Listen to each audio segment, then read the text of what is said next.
केवल एक शब्द में यदि भूत बंगला का मैं रिव्यू दूं तो बकवास, घटिया, वाहियात, 1 स्टार रेटिंग। इतनी बकवास मूवी है कि मैं जबरदस्ती इंटरवल तक बैठा रहा।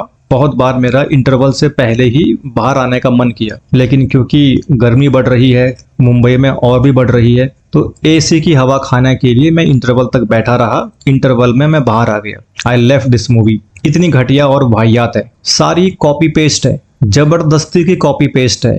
जो ओरिजिनल ओल्ड मूवीज है, हेरा फेरी है, फिर हेरा फेरी, दे दनादन, गरम मसाला, भागम भाग, भूल भुलैया ओरिजिनल, इन सब की कॉपी पेस्ट है। इन सब मूवीज में जो कॉमिक सीन है उनकी कॉपी पेस्ट की हुई है, वो भी जबरदस्ती, साफ साफ दिख रहा है। सारे डायलॉग, बहुत सारे डायलॉग वही कॉपी पेस्ट है। बहन डर गई जो भागम भाग में अक्षय कुमार का, वो फिर से इसमें जबरदस्ती डाला हुआ है और कुछ भी हंसी नहीं आती है। बहन डर गई, बहन डर गई, बहन डर गई। We felt awkward. एक ही प्रकार के सीन, एक ही प्रकार की कॉमेडी, एक ही प्रकार के चीजें कब तक चलती रहेंगी, कब तक हंसी आएंगी। ये सारी चीजें हम आज से 20 साल पहले देख चुके हैं।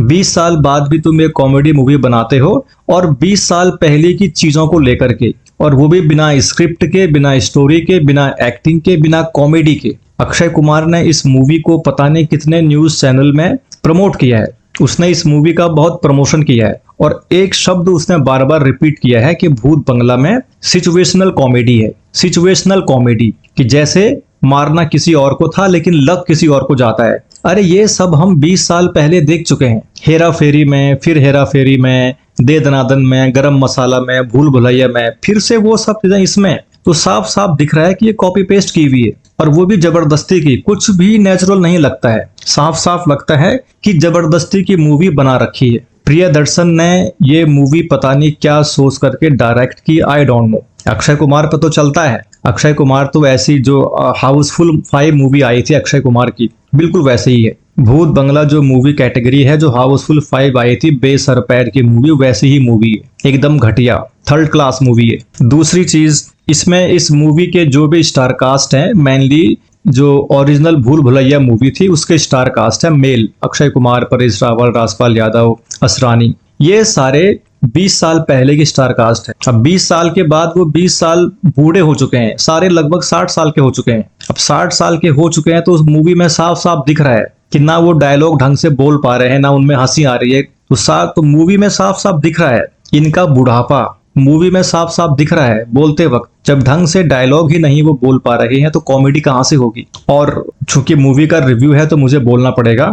असरानी जी अब हमारे बीच नहीं रहे हैं, लेट असरानी जी हमारे बीच नहीं रहे हैं। तो असरानी जी इस मूवी में काफी बूढ़े लगते हैं और उनके जो बोलने की वो है, मतलब कि साफ साफ दिखता है ना। एक एज आने पर, जब ओल्ड एज आती है तो बोलने में ही एक सांस टाइप की वो भरती है, तो वो साफ साफ दिख रहा है असरानी के डायलॉग्स को देख करके। ठीक है, तो फिर से उसी स्टार कास्ट को रिपीट करना क्या सोच करके।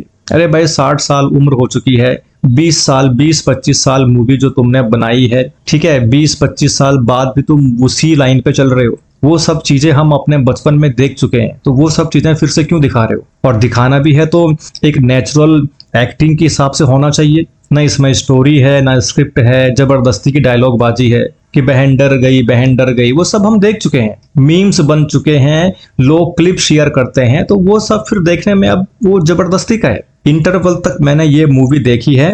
इंटरवल में तक आधे टाइम तो मैं सर पकड़ के बैठा रहा, क्योंकि वो फालतू चीजें देखने का मन नहीं होता है। जबरदस्ती की कॉमेडी, जबरदस्ती की चीजें डाली हुई हैं। और अक्षय की उम्र जब 60 साल के आसपास होने वाली है तो लव स्टोरी डालने की क्या जरूरत है। वो जबरदस्ती की लव स्टोरी, वो अक्षय की एज उसमें साफ साफ दिखती है, नहीं वो मैच करता है, बट फिर भी जबरदस्ती लव स्टोरी घुसेड़नी है। इंटरवल तक मैंने जो मूवी देखी है उसमें केवल एक जगह पर जेन्युइनली हंसी आती है। परेश रावल ने इस मूवी में विग पहनी होती है। अक्षय कुमार को नहीं मालूम होता है कि ये विग पहनता है। अक्षय कुमार सोचता है कि ये इसके असली बाल है। किसी कारण से परेश रावल की विग नीचे गिर जाती है। अक्षय कुमार उस समय कुछ दूरी पर होता है, उसको नहीं मालूम पड़ता है कि इसकी विग नीचे गिर गई है, कि ये विग पहनता है। तो परेश रावल की विग नीचे गिर जाती है, उसका गंजा सर दिखता है और वो ऐसा नीचे जमीन पर बेहोश पड़ा है परेश रावल। अक्षय कुमार वहां से आता है तो उसको नहीं मालूम होता है कि ये विग पहनता है। तो जब वो देखता है तो कहता है कि ये गंजा आदमी कौन है।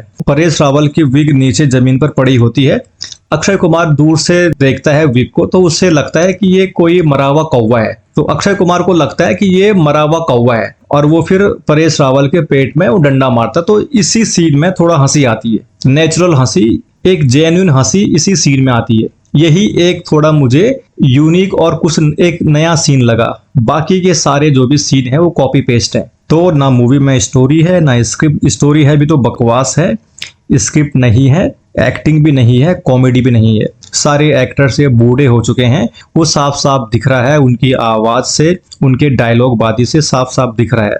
डायलॉग बाजी से ही नहीं उनसे ढंग से हो पा रही है तो कॉमेडी कहां से हो पाएगी। तो बकवास, घटिया, वाहियात मूवी है। I will give only 1 star.